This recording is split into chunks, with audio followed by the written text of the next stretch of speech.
A very good afternoon to everybody. It's 20 past 1 in the afternoon on the 8th of December, Tuesday the 8th of December, 2020. I find myself on the edge of Kings Park in a borough of Bournemouth called Boscombe, and it's a beautiful day. Cold, snappy the weather, but a nice day nevertheless. 8th of December, yeah, how should I introduce this video? Well, I guess an event happened on this day 40 years ago. A man called John Lennon was allegedly, I don't know, I wasn't there, murdered outside his place of abode in the Dakota building in New York. So I think that's the big sort of anniversary thing of the day that seems to be announced over the news a lot today. But I'm not here doing a video about Mr. Lennon, although his messages are just as poignant today as they ever have been. But I'm here to talk about one or two new developments, and I'd like to just make it clear that I am simply passing on what I'm gleaning from official messages from official websites, whether it's the .gov website or the gov.co.uk website, I should say, or parliamentary documents. So what I'd like to do is just run through a couple of things that have been announced very, very recently. And we'll start with yesterday, the 7th of December. And I didn't really get a chance to put a video out yesterday because I was rather busy, so I'll do it today. So the 7th of December, the government have announced that there will be an independent review of the Human Rights Act. There have been a lot of posts about this throughout the internet. Not conspiracy theory based, by the way. It's just simply passing on that message of what's coming up. You know, there's no one's hiding this. It's been announced. It's there for all to read. So check out the government website here in the UK and you can read all about it. It says it clearly in there. So that's quite interesting timing. It was funny because I posted that on Facebook yesterday, amongst other places, and one of my friends texted me this morning, and she said she tried to forward that message, and on doing so she got like a spam alert. Obviously some sort of algorithm was kicking in there, whereby she was told to refer to COVID-19 for accurate information. And yet the message wasn't even about COVID-19. It was about the independent review for the Human Rights Act. Now it's quite interesting because when I looked at the website very, very closely, at the top of that heading there was actually a guidance support link to COVID-19. So I think what's happened is the page that she wanted to forward had the word COVID written in it, and so it was kind of blocked from being forwarded. So that was quite fascinating. Anyway, there you go. Now the significance of that and the timeline of it is what I'm really discussing here with you, because it's something that I've always been talking about plotting timelines, because timing is everything. And it's ironic that on the 7th of December, just before the rollout, or the planned rollout of the vaccination here in the UK, which is supposed to take place next week, they're starting to discuss human rights and the how can I say it, the purpose or practicality of human rights as they stand, in conjunction with Parliament, in conjunction with law enforcement, in conjunction with citizenship in the UK and all the rest of it. So it seems to me like there's a bit of an overhaul on the horizon there. Again, it's something that we've spoken about in previous videos, particularly around the whole thing that happened on the coach a couple of weeks ago when we were going to go to London. You know, the word human rights, or the phrase human rights, was was mentioned very, very clearly that we felt it was being infringed upon. But anyway, so that was an announcement yesterday on the website. It didn't make headline news on the mainstream television, of course, where most people are sat around a dinner table watching it. So you had to look for it. Anyway, so that's one announcement. The other one is, of course, next week, so 7 days after that announcement, on the 14th of December, there is going to be a parliamentary debate here in the UK as to whether or not to impose restrictions on those who refuse the vaccination. Now, again, the significance of a debate on whether to restrict people to something should they not want to have the vaccination is very telling, because that means that the vaccination has already obviously been made and turned into a presupposed position that we also have spoken about. It's become the norm. Vaccination, of course, there's no debate around that anymore. That is a done deal. So they've already gone a couple of steps further, and they're already talking about debating whether or not you should incur restrictions for not wanting to have something put in your body that you know nothing about and you have no idea what effects it's going to have on you. Now, that for me would be common sense, to not want to do that. Not again for any conspiracy reason, but because it just wouldn't make real sense. My personal opinion here.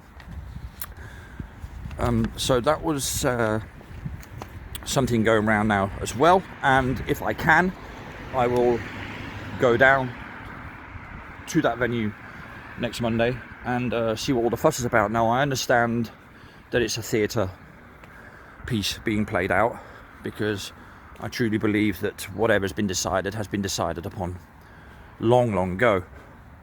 These are all appeasement tactics and everything else, again, to create that illusion that there is some sort of democratic process being carried out,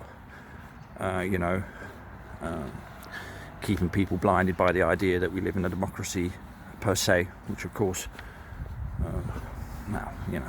we don't really, do we? So there we go. So that's next Monday. And the other thing that I'd like to discuss is that I looked on the local media, etc., which I do every day, and they have decided that once the vaccination gets rolled out next week, people aged 80 and above will be their target group. Care home workers, and high-risk NHS workers. So I'm presuming when they say high risk, they're talking about people who are working regularly with people who are suspected of having COVID-19 or have the symptoms thereof or whatever. And the interesting thing is that these vaccinations have been and are being shipped over from Belgium in containers, and they are being held at secure locations. So secret locations, secure locations. Nobody really knows where these vaccinations are being kept. So that's all being kept under wraps. I wonder why. But it's just interesting, isn't it, that this is picking up a speed now, suddenly, right in the middle of the Christmas period, where everybody, of course, is distracted to hell, with the usual commercial nonsense that involves the Christmas period. Whether you believe in Christmas or not is not the issue. What I'm saying is that, it affects everybody. You go into a shop and it's the carimbo music, it's this, it's that, it's the other. Everyone gets sort of swallowed up by the whole Christmas thing. Yeah. So they're the things I just wanted to mention here. Like I say, all I'm doing is I'm passing on information that I've read on official sites. So this is not information that I've just plucked out of thin air or just fancy talking about to stir a bit of poo. These are bits of information that, if you look for it, you can find on the web from official websites. So doing nothing wrong on that one. And I just wanted to share it with you because it's picking up. And it's picking up in all sorts of different countries, and it's something that I said on a live stream this Saturday just gone when we went through Bournemouth on a march. You know, it is indicative of an agenda because every country is pretty much doing the same thing, which for me is clear that the political element of all our societies don't play a part at all. It's just the process of theatre, and it's just to give people the illusion that there is some sort of system in place that's there to represent us. It's there to kind of cater for us, to watch our backs, and all of the above. You know, I mean, on the announcement that the vaccination was going to be rolled out next week, there were apologies in there on NHS sites, for example, saying, don't worry, the vax will be there soon, and you know, and there's no need to panic. So, you know, it's full-blown, in your face, this is the way to go narrative. And, you know, they just they just pile on to that presupposed position that COVID-19 is a thing, and that, you know, these steps are necessary, and all the rest of it. You know, and we know the numbers about the 99 point whatever, 0.5, 0.6, 0.7, whatever it is, survival rate. We know that coronavirus has over 80 different strains. We know that it's seasonal. We know that it doesn't kill more than anything else. You know, I mean, you've got more chance of dying of rabies than you have of COVID-19, according to official figures. You've got to imagine that. You know, how am I going to get rabies? Well, if I get bitten by a fox, perhaps. Or a badger, maybe. You know. So it's ludicrous, really. So why would you get any sort of inoculation against something that you haven't got, against something that you show no symptoms of? You know. It just all doesn't make sense. We know it doesn't make sense. I'm sure a lot of people in the mainstream know it doesn't make sense, but yet they're still rolling with it. And that's the bit that sort of worries me. And that's why we have a mountain to climb here.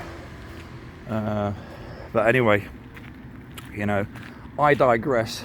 This is where I normally work. That's where Bournemouth Football Club are situated. And they are soon to be letting in a percentage of fans, actually, in the next week or so.